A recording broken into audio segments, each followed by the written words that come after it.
Welcome to the tips I'm putting up for the 25th of August 2024 for Australian racing, where I'm putting in some lays to see how we go. So quickly, we'll just look at yesterday's results.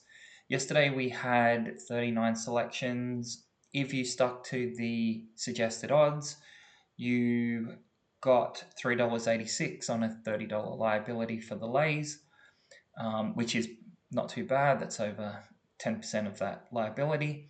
We did miss quite a few due to the odds.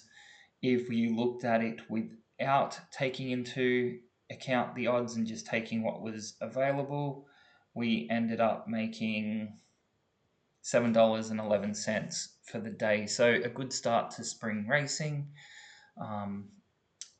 It's back over the $30 liability for all selections, although we're only up to $13.80 given the odds that we're taking. We're now up to over 250 selections, and we've only had that one loss, which is quite good. So let's jump into today. The only meeting where I couldn't find something was Alice Springs. All the other meetings on today, which I believe there's 9 meetings today. 1, 2, 3, 4, 7, 8, 9. Yep. So out of the other 8 meetings, I've been able to find a few selections. So let's go through those. So first one is Goulburn, race 2, number 1. This one had some very poor trials and it's debuting today. So based on those really, really bad trials where it was generally 5 lengths plus behind in a trial, I'm willing to risk that one up to $300. Then we jump over to Narromine, where we have quite a few selections. In race 2, number 2, there's a horse that has had a long layoff, and the trial when it came back has not been good. It also had very little form before that. So I'm willing to take that up to $80, but because it's had the layoff, I'm just want to see how it runs, so I'm not willing to go too much higher on those odds. Narromine race 4, we've got both 11 and 14. Now, number 11 has had 10 runs, no placings, and all of those have been 5 lengths or longer losses. So I'm willing to go on that one to $1,000. So at any odds, I cannot see it winning. The other one, number 14, is stepping up in class. It hasn't got much form in the classes that it has been running. So I'm willing to risk that one up to $200. Then we have Narromine race 8, where we've got number 16. It's in a wide barrier and essentially runs one pace. So wherever it lands after getting out of the barriers is kind of where it tends to finish up, and it's going to be somewhere at the back. It's not going to have the pace to run on, even in this class. So I'm willing to risk that one up to $100. Then we move to Ballarat. Ballarat has a lot of long races. They're all hurdles and steeples today. So you're looking at 3,000 metre plus races. I think there's a couple there over 4,000 metres, so 4 kilometres. In race 2, I've gone number 10. It's just making up the numbers. It's at the end of its career. I think it's an 11-year-old from memory. It's not got much of a chance in this race. So it is up to $500 in the odds. Ballarat race 4, number 8. It seems to be trailing off as the distance increases. The last couple of 100 metres at the end, it doesn't have the pace to keep up with the field, and it tends to fall back. So even if it gets out to the front, expect it to end up falling back. So it's completely outclassed in its last few races, and it's completely outclassed in this race. So I've got that as no chance, so $1,000 as the odds. Now, we now jump out to Pakenham race 1. So we've got a few at this meeting. So race 1, we've got number 8 and number 1. So number 8 has not been doing much in the form. It's on a wide gate, and I think on the all-weather track, it's going to make it hard for it to catch up on that type of track. So willing to go out to $250 in the odds. We've also got number 1. It's had some poor trials, and again, it's debuting. I don't see it being able to do much in this class of race, so I'm willing to risk it up to $100 in the odds. Pakenham Race 2, we have 3 horses. This is a race similar to one where we had yesterday, where there's essentially 4 or 5 horses that can win the race, and then the rest of them have no chance at all. It's kind of 2 races in one. So we've got 3 here, number 1, number 7, and number 12. Starting with number 12, it's got a wide draw and it's outclassed. It'll end up at the back, and it will just continue to be at the back. So willing to go up to $120. Number 7 has terrible form. It would have to improve immensely to even place in this race, so up to $200. And number 1, again, has a wide draw, similar to number 12. It's outclassed. It'll probably get to the back. It's likely to be the last horse running around and be the last horse in. So willing to go up to $600 in the odds. Then we jump to race 6, number 12. It is one where I'm willing to go to $1,000, so lay at any odds again.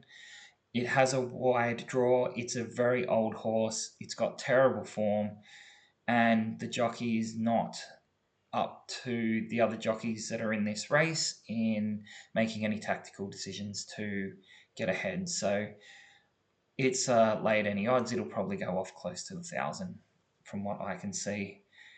Then we jump over to Kilcoy, race 3, number 12. It's got poor form. I'm not expecting much improvement based on what it's done, so willing to risk that one up to 500. Then we've got Port Augusta. So race 2, we have numbers 1 and 6.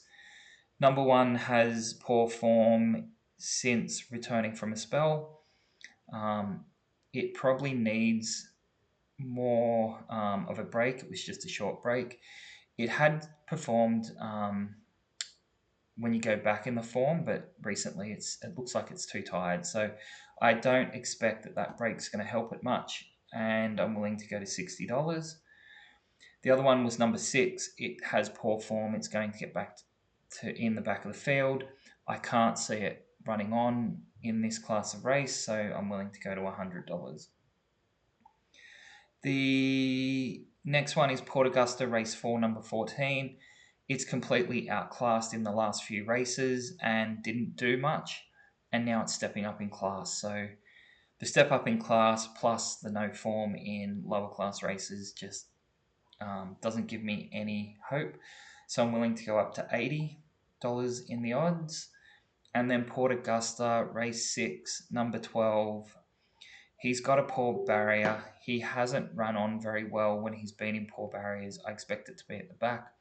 Continue to stay at the back, so risking up to $150 there. Then we jump out west to Kalgoorlie, where race 7, number 10, the jockey and form are not inspiring on this horse, not compared to what the other horses in this race are doing. I expect it to get back and stay back, so risking up to $200. And lastly, heading off to Tasmania and Hobart, race 2, number 11.